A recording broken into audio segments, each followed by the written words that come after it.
Good morning. Happy Tuesday. Welcome to the Pitch Chronicles. I'm Uncle Taz. I'm here with Rob Donald. Joining us this morning is our good friend NFE from the Strike Zone. And we did end up with a series split, which not the best case scenario, but also not the worst case scenario. It gets a little tricky when you try to figure out which version of the Yankees are the Yankees we're going to see going forward in the second half. And I think that's the biggest question looming is, almost like that Slim Shady, will you real Yankees please stand up because we have no idea what we're getting into. Are we going to see the team that had the first and the fourth game of the series, or are we going to have the debacle from the middle two games? I want to believe we're going to see like what we saw in game one and what we saw yesterday. I really want to believe that. But I think there are still too many deficiencies up and down the roster that leads you to believe that until they make significant changes, we're just going to have this up and down roller coaster of a second half. How are you guys feeling about it? Rob? It's weird, right? Because yesterday I was on with NFE on his channel, and we were talking about how bad the previous two games were, and then yesterday everything. There goes Tats. Everything seemed to go right, and even DJ LeMahieu hit a home run, and I thought I checked up in the sky to see if the world was ending because DJ LeMahieu hit it out of the infield, and everything went right. Verdugo had a hit. Rodon had his best start in at least a month and a half. It seemed like the bullpen did its job. Everyone contributed to that victory. Juan Soto was an absolute monster, and it was one of the better wins we've had. And you look at the first game of the series, and it was more of the same. It was a great game. It was a well-played game. The pitching was fine, and we did our job and won a game. But then you look at those middle two games, and you just look at the way they play, and you're like, yeah, like you said, will the real New York Yankees please stand up? And we're just trying to figure out which version of that team is the real Yankees. And I think we're going to see more of what we saw yesterday, but it's up to them to do it.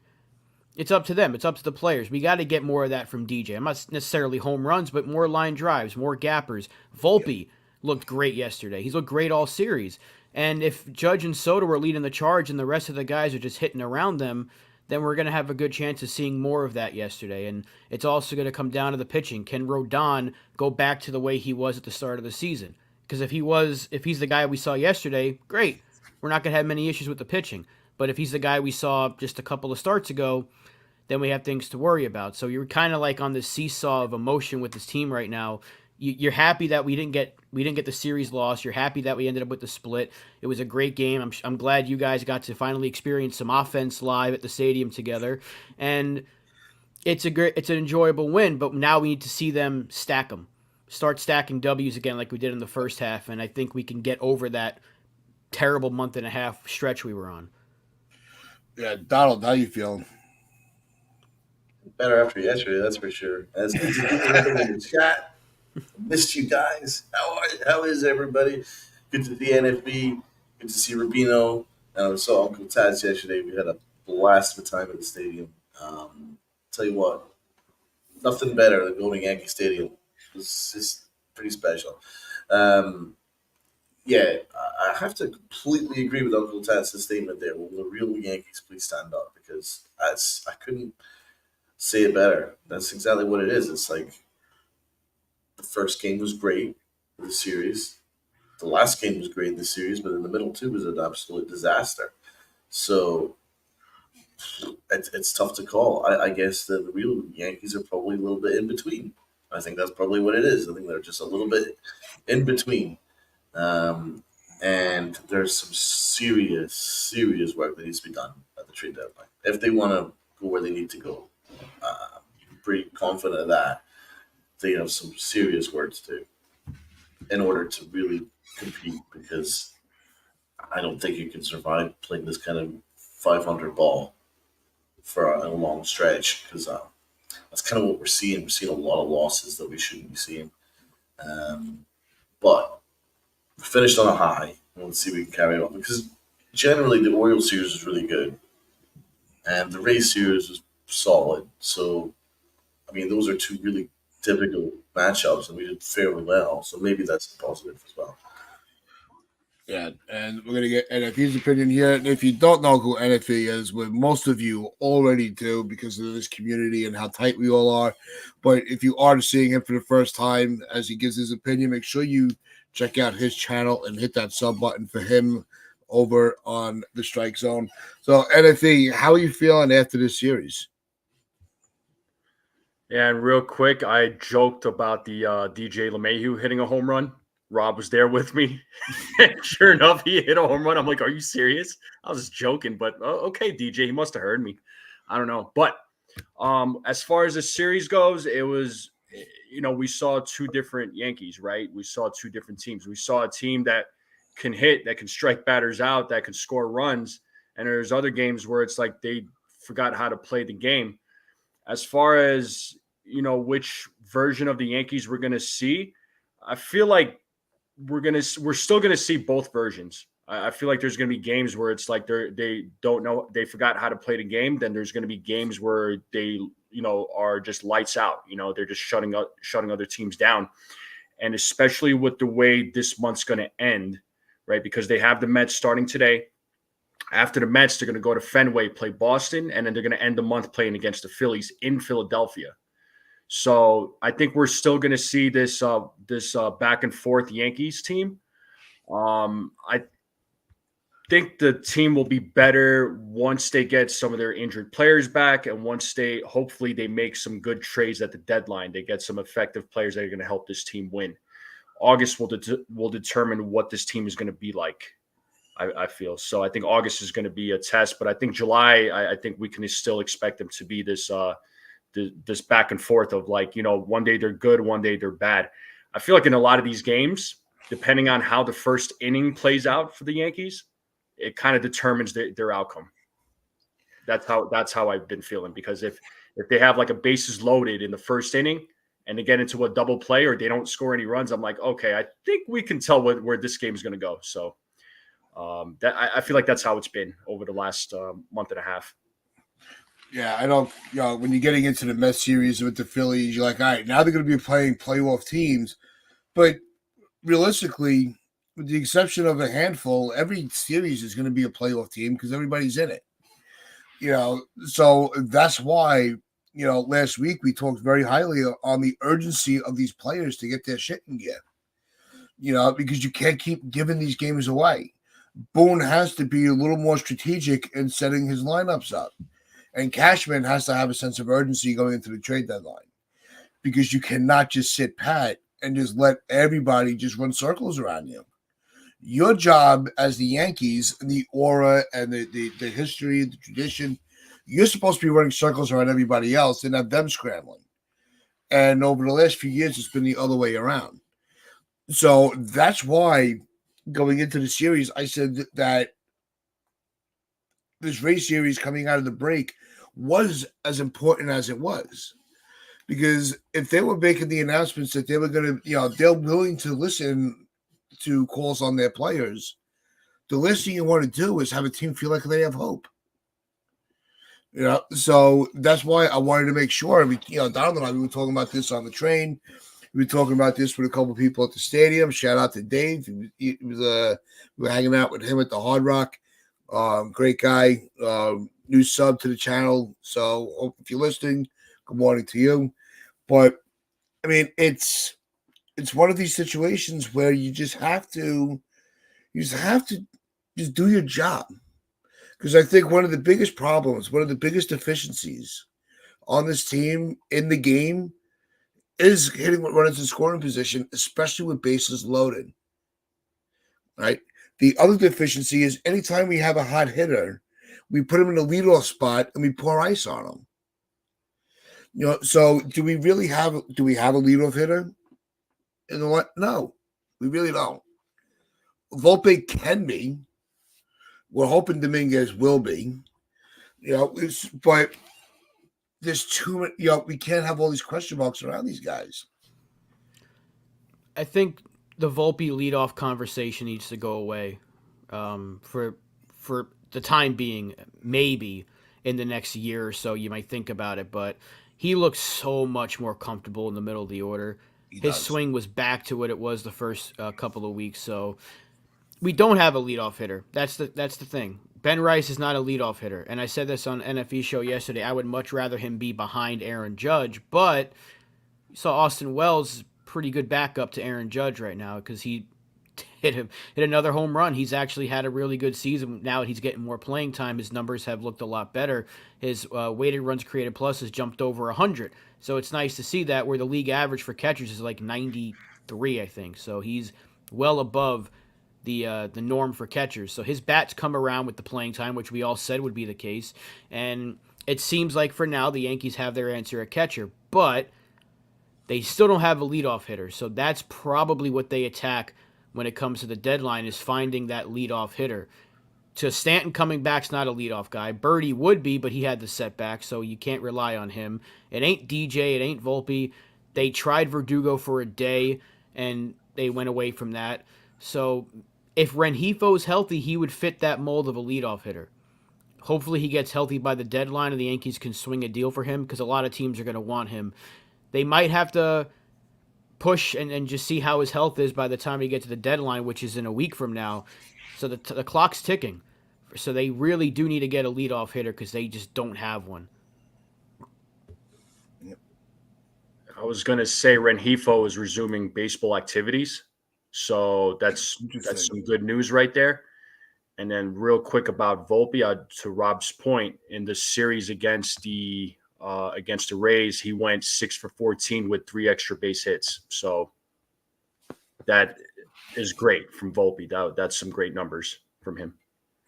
Yeah, they did put up on the screen at the game yesterday, and that in his last 5 games, he's batting. He's above 400 with doubles, a home run, the RBIs. So you're seeing the production from Volpe without the pressure of the leadoff spot. So that's why I'm saying, I don't know if he's going to be a leadoff hitter. He presents as one, but just because you present as one doesn't mean that that's your fit. Donald, what are you thinking? I still think that middle of the order bat is a priority for me, but the truth is we need a middle of the order bat and a leadoff hitter. So to complete this lineup, Stanton's going to obviously add to the middle of the lineup. That's going to be a huge, huge, huge plus. But I still think we need another one as well. So I've got my eyes focused on Paredes. I think he would be an excellent addition. He can play first and he can play third. And he's an all-star, and he's got that power that we need in order to help protect Aaron Judge, because as Severino said, and I don't disagree with him, it's a 2-man lineup. Walk Judge and you're fine. That's exactly what he said. And no matter what Yankees are going to be upset about it, he's 1,000% right. Sorry. He's just speaking facts. So we do need another bat in there. And I think Paredes would make a lot of sense. Yeah, no, Paredes looks good. I know, he didn't have that. Well, let's be happy that he didn't kill us this series, because usually he's one of those guys that steps up when playing the Yankees. But I would still want him on this team. I had a conversation with a few people. I'm like, if the bullpen race at the deadline is going to be brutal, because everybody needs bullpen help. So if you're not going to be able to get that top strikeout guy, your pivot isn't just to go get some, an average reliever. Now your pivot should be to secure your defense on the infield. So you're going to need a first baseman, second baseman. Fortray and Paredes would be a great fit, but what would it cost us? Well, from what I understand, Tampa are actually really focusing hard on the Yankees' Tampa single A system. So it'd probably be like George Lombard, and then a package around that would be my prediction. One of those similar names to a George Lombard, I think. I could definitely see that, and a bunch of other names as well. I don't think don't think, considering what the Rays' history, they're not overly interested in the top of the top of the top people's system. They usually like to get a big package around a single and double A. Um, so that tends to be their history of trades. They tend to lose trades. So I'm confident it wouldn't cost us Spencer Jones. But they need pitching. That's one thing they do need, and that's one thing the Yankees have plenty of.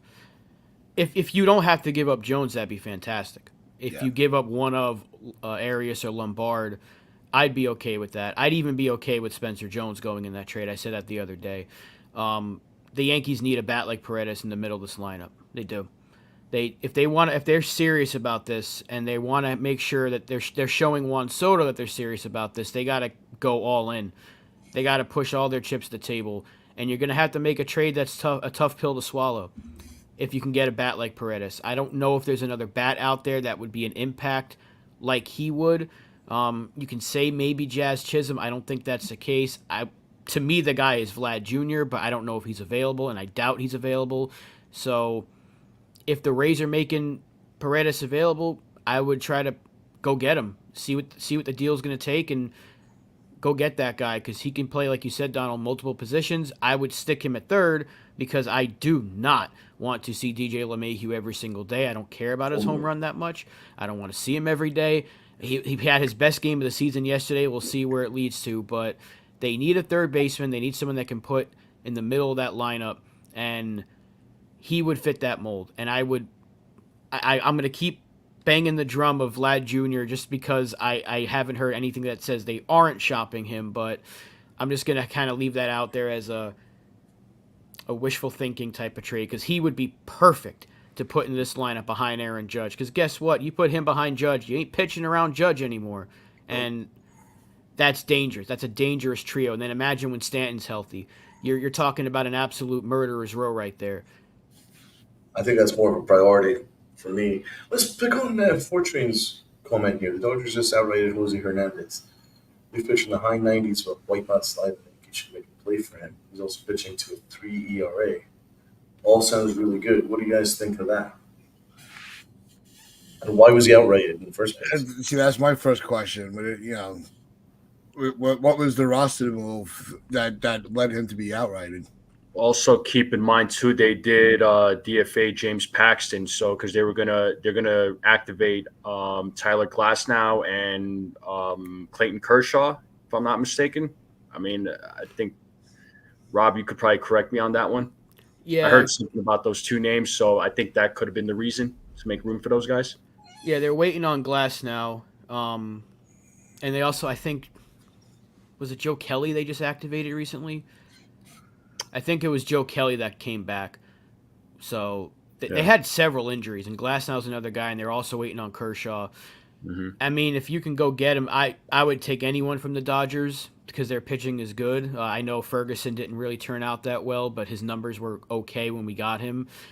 Hey, I would take any help we can get because the Yankees have a tendency of taking these relatively unknowns and turning them into effective weapons. So, I mean, we'll see. But I don't know if that's the move. I feel like Cashman is really working right now to try to find like multiple trades. It could be a 2022 type of situation because I think he knows he has to make like another 4 trades. I was hoping we could avoid that, but he might have to at this point just to really shore up this roster for the stretch run. Well, that's why I think it's vital for their first, like if they're going to make one big splash, I'd rather them do it for somebody that can play the infield. Because if you're not going to be able to move for a bullpen piece, and you don't want to overpay for an arm, especially bullpen guys that they come and go so rapidly. So if you're going to have the staff that you do, you want to make sure that every ground ball is fielded properly. Double plays are turned without having to kind of grind your teeth. If they're going to make the play.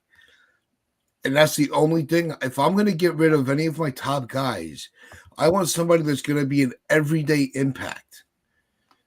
Where a bullpen guy, you're going to see him for a couple of days, and then I'll sit for a few days. or a starter, you're only going to get him every fifth day. So I think I would tread lightly on the arms and focus more on securing up the defense. I like Jones. DJ hit a homer, so Yankees world he gets another 250 at bats. Yeah. That's what it seems like. Yeah. Quick shout out to everybody that is in the chat. We appreciate you all. If you are enjoying this content, hit that like button. If you are watching from behind the scenes, I did a little bit of investigation regarding Hernandez. So really, they actually want to open up a roster spot because they've completely removed him from the 40-man roster. They want to open up a roster spot for their top pitching prospect, River Ryan, who's slated to make a big league debut this weekend. So that's part of it. Another part of it is Hernandez isn't actually looked at that highly because he used to play in Pittsburgh minor league system, and he got absolutely blitzed in Pittsburgh's minor league system. So I think he gave up like a dozen runs in 15 innings. Yeah, he gave up a dozen runs in 15 innings for Pirates AAA system. So the Dodgers got a little bit of something out of him. He does have a 28% strikeout rate, which is good. That is something that you can work with, but I don't think he's looked at all that favorably, especially if he was allowed to be passed through the whole waivers to get outrighted to the minor league system. So I don't know if he's exactly the answer, to be honest. I think it would probably be better if he was. Probably what I would do is I would make it. Yeah, so A little interruption. Yeah, so what I would do is I would add a reliever to the package for Paredes. That's what I would do. yeah.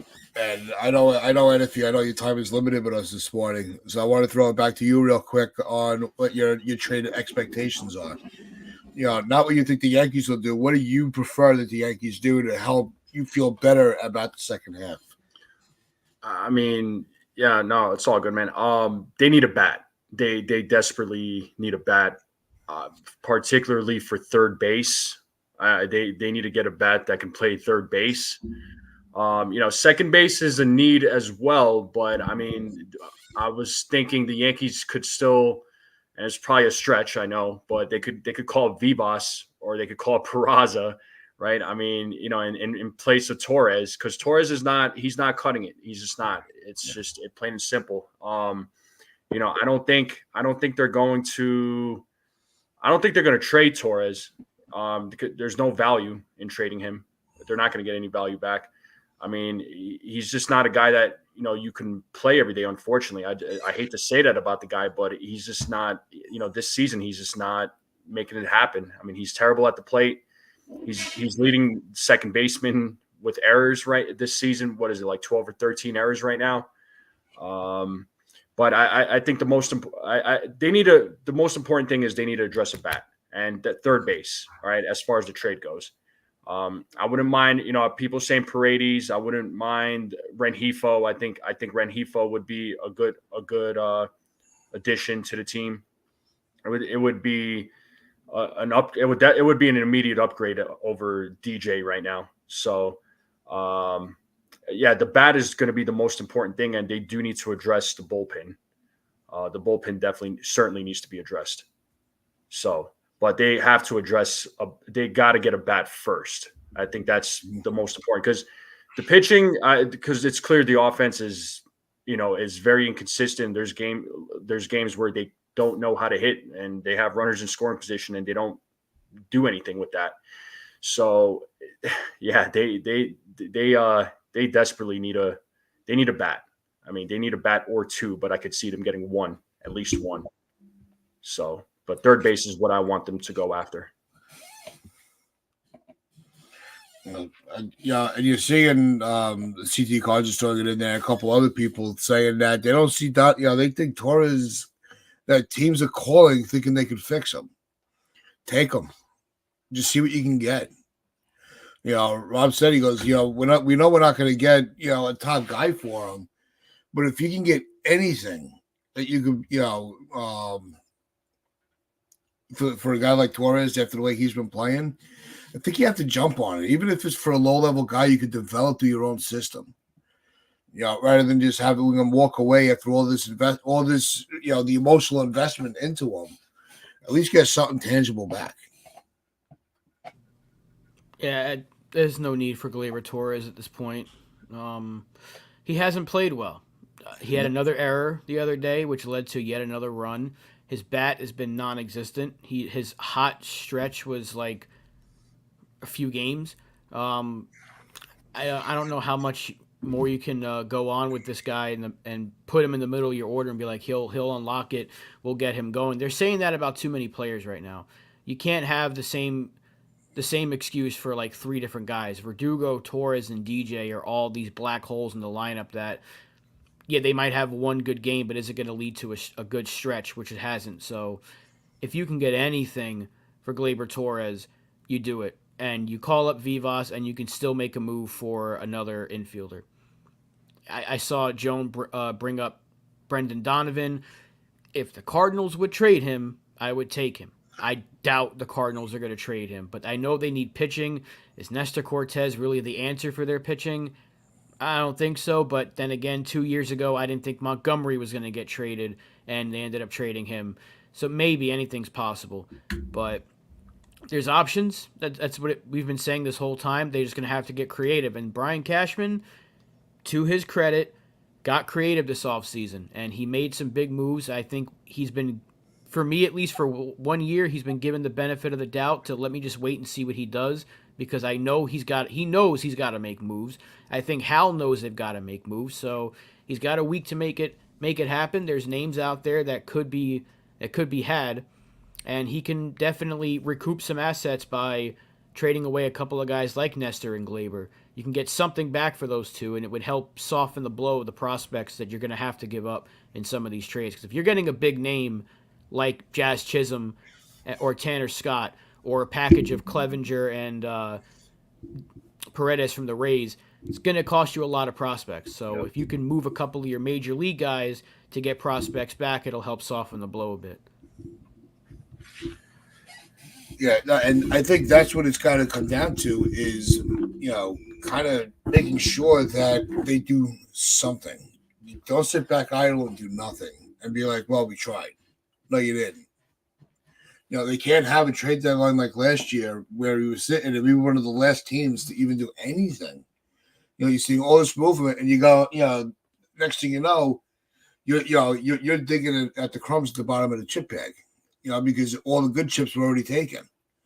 So they have to be proactive. I'm striking now. I've been saying it for a week now. I am not waiting until the last day of the deadline. I'm striking now. I don't care. It's gonna hurt. We might have to give up guys that we don't want to give up.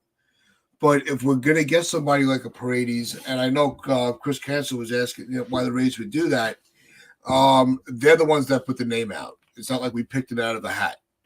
Arozarena was another name that was named that they're willing to listen to. And if the deal is right, they'll make a deal. So that's why Paredes came into the conversation, because he's his skill level is a little higher than a Arozarena, and the years of control are also in favor. So that's why Paredes we are talking about. It's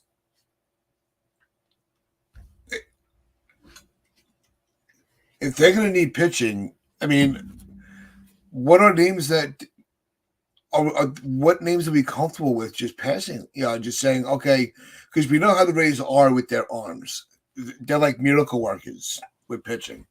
They find them out of nowhere, and usually, if they ask for a particular arm, I know John Susan used to talk about it on the radio broadcast all the time.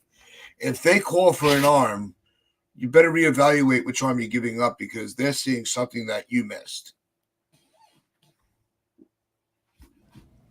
I mean, are we talking starter? Are we talking reliever? Like, Reliever. I mean, they're relievers. They come out of nowhere. right, but if you talk about trading for a guy, like, are you trading for the bullpen or the rotation? Because there's names out there for the rotation that I'd be more than happy to trade for, but bullpen it's limited. There's the guy Estevez from L.A. that would be a nice addition. There's Tanner Scott, obviously, but outside of those two, Clevenger from the Rays, I mentioned him, but there's not really. Again, it's not really a seller's market. There's only a few teams that are going to be bona fide sellers. So, I mean, you got the most obvious name is Tanner Scott. If you're looking at starters, they seem interested in Crochet, unless that's just a smokescreen to try to get other teams to up their price for him. And then there was a report that came out this morning, apparently from Morrissey, saying that the Yankees are apparently interested in bringing or trading for Chad Green from the Blue Jays. But I'm not for that personally. Yeah. No. Yeah. Been But there, that could done be that. all smokes and mirrors too. So They said the same thing about Tyone. The Yankees and Red Sox have called Yeah. about Jamison Tyone. yeah. I mean, I don't want to bring someone back and have been there, done that type of scenario. I know some people will say, "Oh, you just want the shiny new toy," but I would rather get I'd rather get someone that I know can close games because I can't trust Clay Holmes right now until he figures it out again, which he will because it's every year he does this. I think they need to get a sure thing in the ninth inning. That could be Estevez, that could be Tanner Scott. Those are really your only two options if you want to get an actual closer. Yeah. I know another name that came up was Finnegan. Yeah, I believe he's the closer for Washington. Yeah, that might be a name. Yeah, because this is where I think the trade deadline. Hello, this is where I think the trade deadline gets interesting because you're going to start hearing names and you're like, all right, and you start pivoting from that's a new name. Let's look into that guy. And you just start getting distraction after distraction.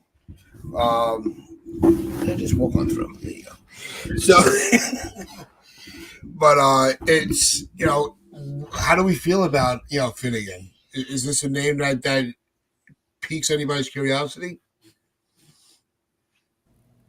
Why not? Can he close games? Then yeah. if he can close games, then bring him in. I have no problem with that. His numbers are pretty good this year. What does he have like?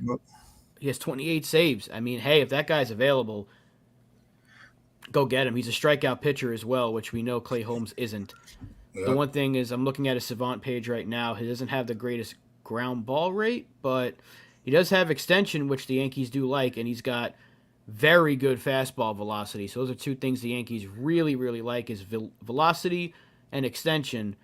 And he does throw a slider, which he doesn't throw a sinker, so it's fine. But 3-pitch mix, hey, I'd go get him if he's available. Yeah, he's arbitration eligible in 25, a free agent in 26. So it's not like he's going to be, on longevity here. So that might actually lower the price. So you might not have to give up a lot for a guy like that. Where the Marlins, with Tanner Scott, I think he would be the more expensive play and the play that everybody's going after too. But he's a rental though. Finnegan's got an extra year of control. Oh, so that's a rental. Okay. Yeah. Yes, Tanner Scott's a rental. He's not going to cost you as much. Finnegan will cost you more, actually. Oh, wow. Do the Nationals have another bat? Like, is Lane Thomas hitting well this year? 'Cause I haven't really kept up with Washington, but I know they're trying to rebuild. I know Lane Washington's an outfielder, but I mean, I'm looking for bats anywhere I can get it. I don't know about their infield situation, but if you could, again, the thing I said earlier, there's options out there, so they got to get creative. That's the big thing. But Washington's still technically in the race. Yeah, so Rob, Lane Thomas right now for the season, 246 average, 711 OPS, Okay, 315 OBP. Never mind. Yeah. Let's not go with that. I mean, they have Garcia, the infielder. He's not too bad. 11 homers, 747 OPS. Would they move him? Is the real question. I know he's relatively. Yeah, he's 24. They ain't moving him. So Yeah. if you can get one guy from there, go get Finnegan and try to get your infielder from another team. You can still get 2 bullpen arms and get a bat like Rengifo. I would try to go get Finnegan from Washington, get Estevez and Rengifo from the Angels. That could solve a lot of needs, but you'd still probably need another bat. That's where Stanton and Dominguez could come in because they're going to look at those 2 returning as additions, whether we like to hear it or not. No, that's the unfortunate reality of it. That is how they look at it. Same thing with guys like Efros. We're getting help in the bullpen to take some pressure off some guys. That is the way that they do it, and it sucks because they're not fooling anybody.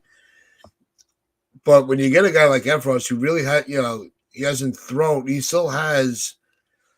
I mean, he's gonna have to shake some dust off. I don't think he's gonna come in and just be lights out. But it is still a fresh arm out of the pen. So sometimes it can be beneficial, but I think when it comes to the Yankees, more times than not, it's not a trustworthy move because it just comes off like, rather than try to make a trade that'll be impactful, we'll just get guys off the IL and call it a day.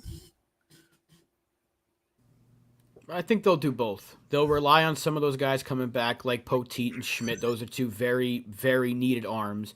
Let's not sugarcoat it. We need them. Stanton, we desperately need.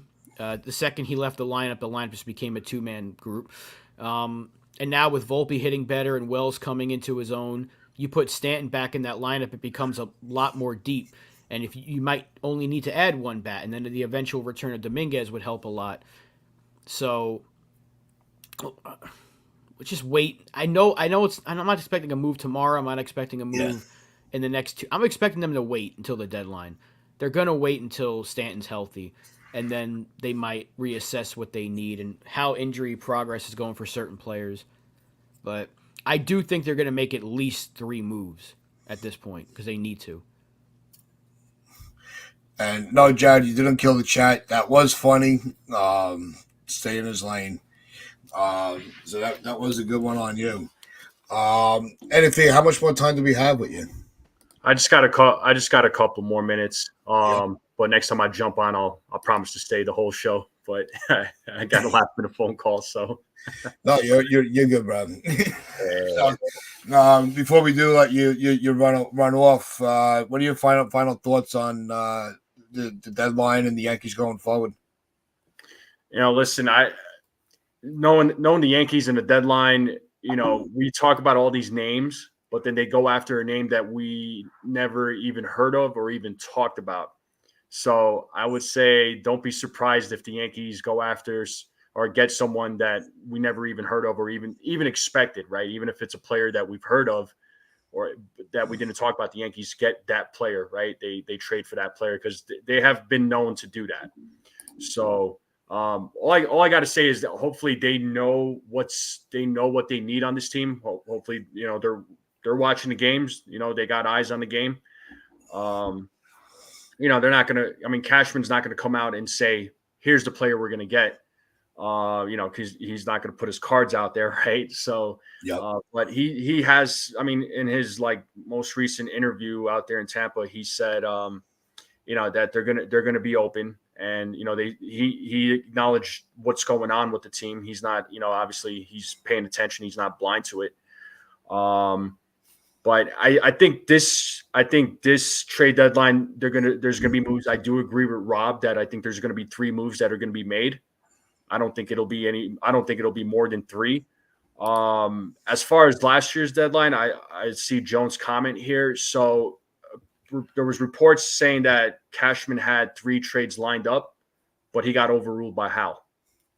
So I did want to point that out. So there was, and I actually did read something about that from last year, but I don't think I think this year is going to be a different story because they're in it to win it. They got Juan Soto for a few more months, right? I mean, he's going to be a free agent. I'm saying he'll come. I think he'll still come back as a New York Yankee, but they have to, they gotta show him that they're being serious. But as far as the trade deadline though, they gotta they gotta be aggressive. I mean, they have to. I don't want to say risk it all, but they got to make some moves. It's going to hurt. I think some of these moves are going to hurt, but if they're in a win now mentality and if the fans want it now, then you're going to have to make those trades that are going to hurt and give up guys that you don't want to give up, plain and simple. So that's my thought on the trade deadline. All right, awesome. I think a lot of people agree with you on that. But I do appreciate you hanging out with us this morning. Also, a big thank you to helping the channel out with switching the mornings with us. Yeah. That was a big help for Donald and I. Thanks, I NFE. do appreciate you answering the bat signal when it was sent out. Yeah, we needed a little bit of a favor. So much love to you and your channel and everybody that's over there with you guys. So make sure you do hit that subscribe button for the Strike Zone. And jump on over there. He goes live Tuesdays, Thursdays. He also does the pregame. He'll have a pregame show, I believe, 5 tonight. Yeah, I do all the pre-games. I've been going live on Saturdays and Sundays too. Like I go live every day for the most part. So when you hit that sub button for NFE, make sure you hit the notification bell as well, so you'll be alerted of every time he does go live. NFE, again, thanks for hanging out with us this morning, throwing your 2 cents into the mix. We always enjoy hearing different points of view. Yeah, appreciate you guys, and shout out to the chat. Shout out to you guys, and I was more than happy to switch days with you there, Uncle Tats, and just try to make it easy on you guys. And Rob jumped on with me, so it was a great show. I loved having Rob on there. It was a good time. It was a good time. So, but thank you all for having me on. But I will definitely come back on and spend more time for sure. So, all right. Next time, bro. All right, y'all take it easy. Have a good day, everyone. Subscribe, like, share, make it happen. On the road to 700. All right, peace. NFE. So, I mean, you get these situations, and you just don't know where. I wish I had a signal, something, a type of future telling device to know what Cashman's going to be doing, so I know whether to start gearing up to be excited or just gearing up to be pissed off. Because sometimes with him, you never know what the trade deadlines are going to bring for him.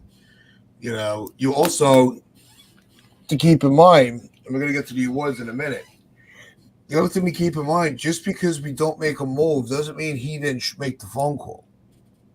The other team has to agree to these moves as well. So that's just something to keep an eye at, keep in the back of your head. Because we've seen a lot of times where the owners sometimes pull the plug.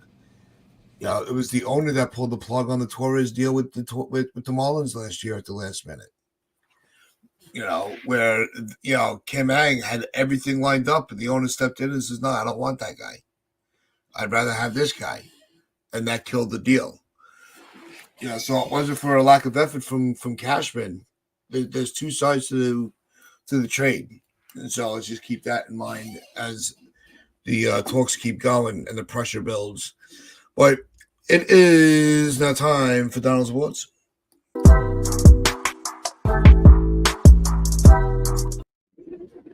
Hey, yo, right. Let's get stuck into these awards for the series. Let's go with the MVP.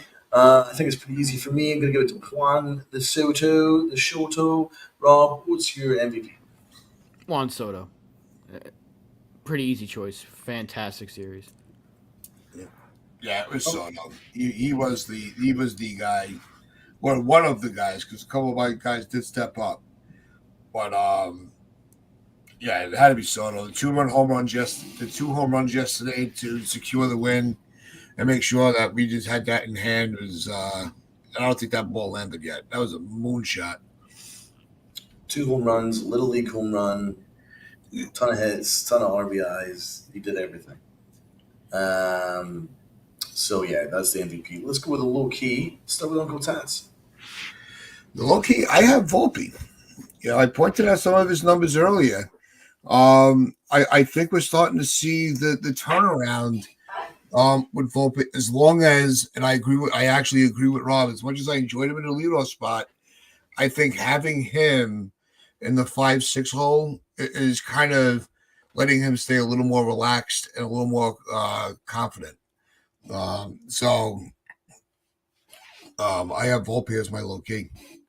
And Rob. I got Austin Wells.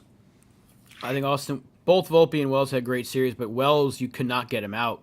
And he played every game, I think. So that's something we have not seen the Yankees do in a while, is play a catcher 4 straight days. Austin Wells is coming into his own, and I'm going to give him some credit. I think it's his first award that we've actually given him this season, so I'm going to give him the shout-out.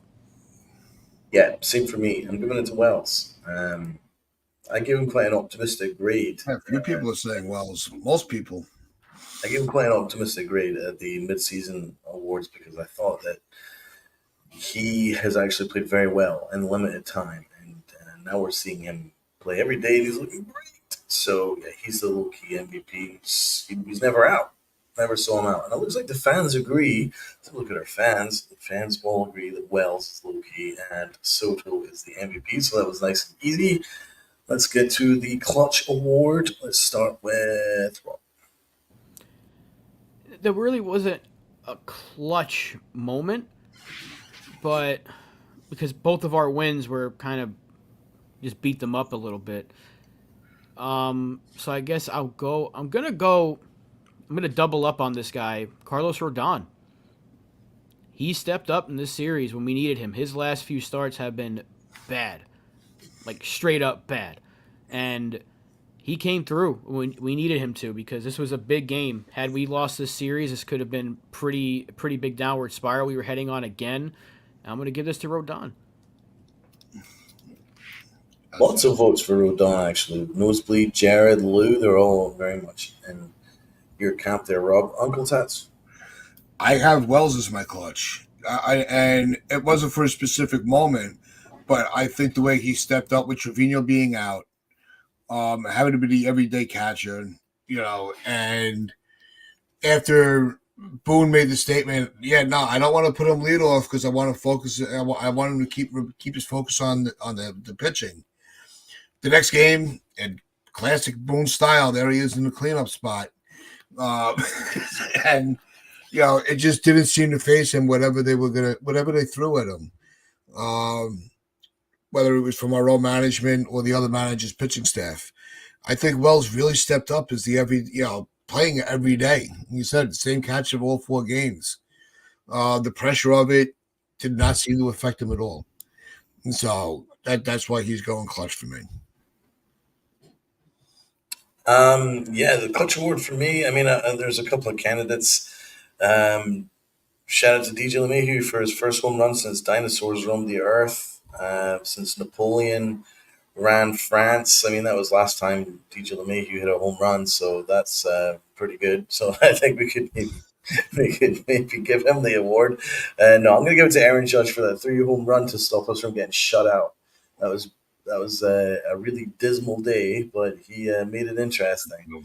If he didn't go yard, we probably would have gotten shut out in that game. So I'm going to give Aaron Judge the award with a shout out to DJ LeMahieu. Really good, really good to see him hit a home run since for the first time since Jurassic Park was first filmed in 1992.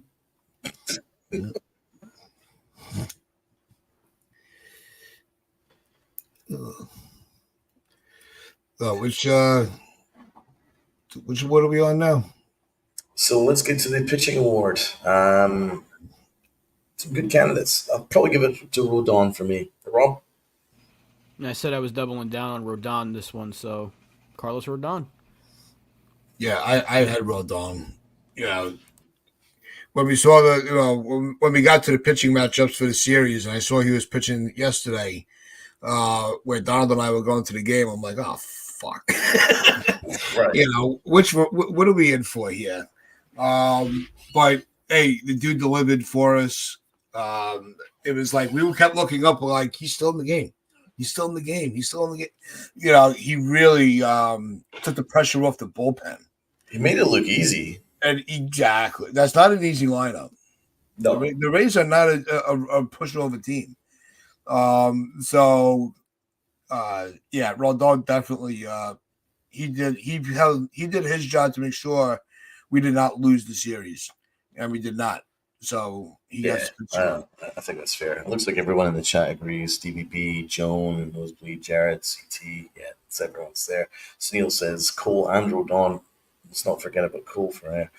Okay, let's get to the fun stuff. Let's go with the L. Who are you giving the L award to, Rob?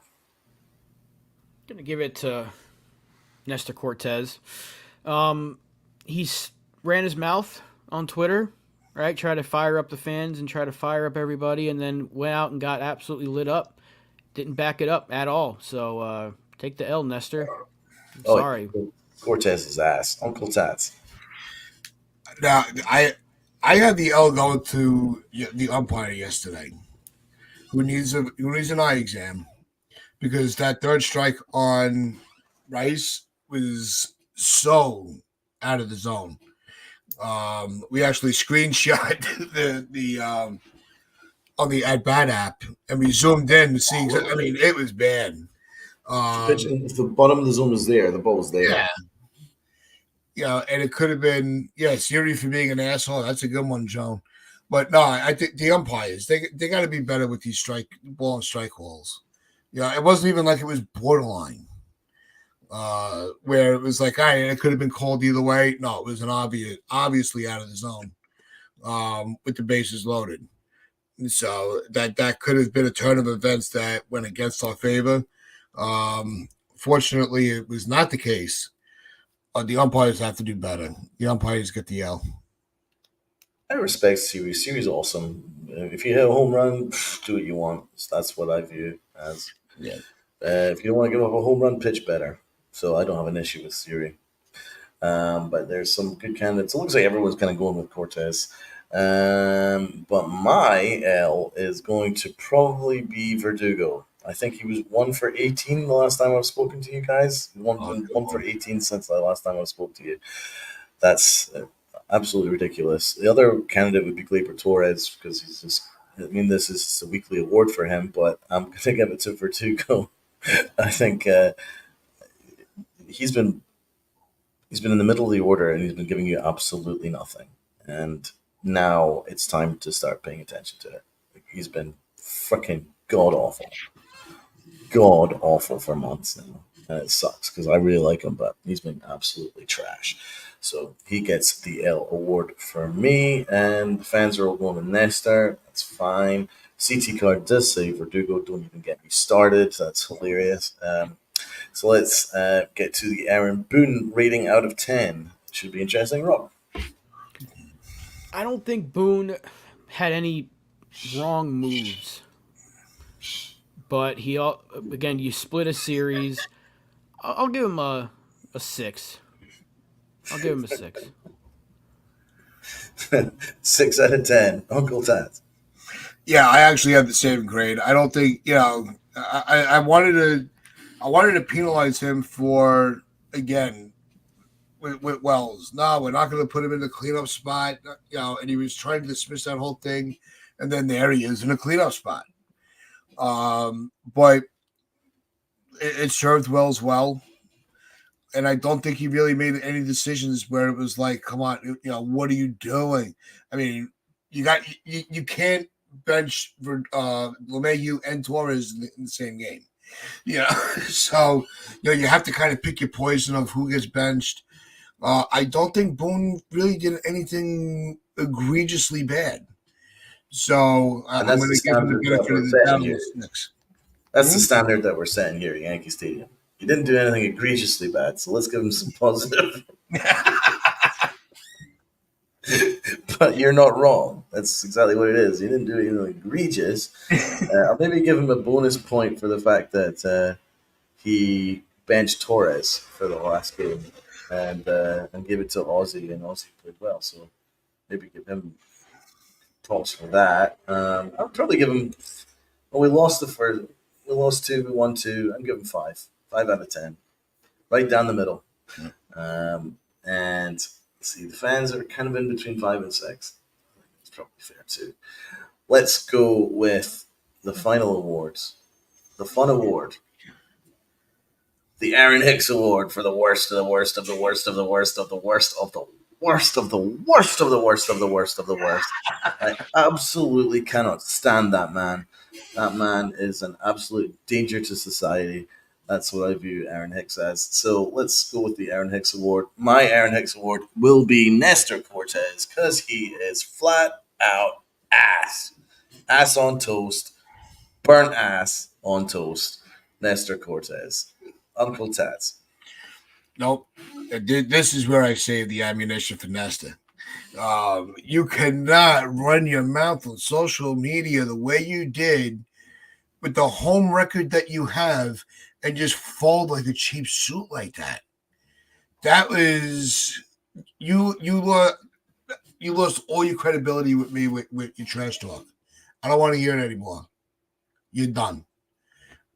If I can't trust you at home where you've been the most trustworthy, if this is where it's going to go now, then I don't want you on my mouth. I really don't.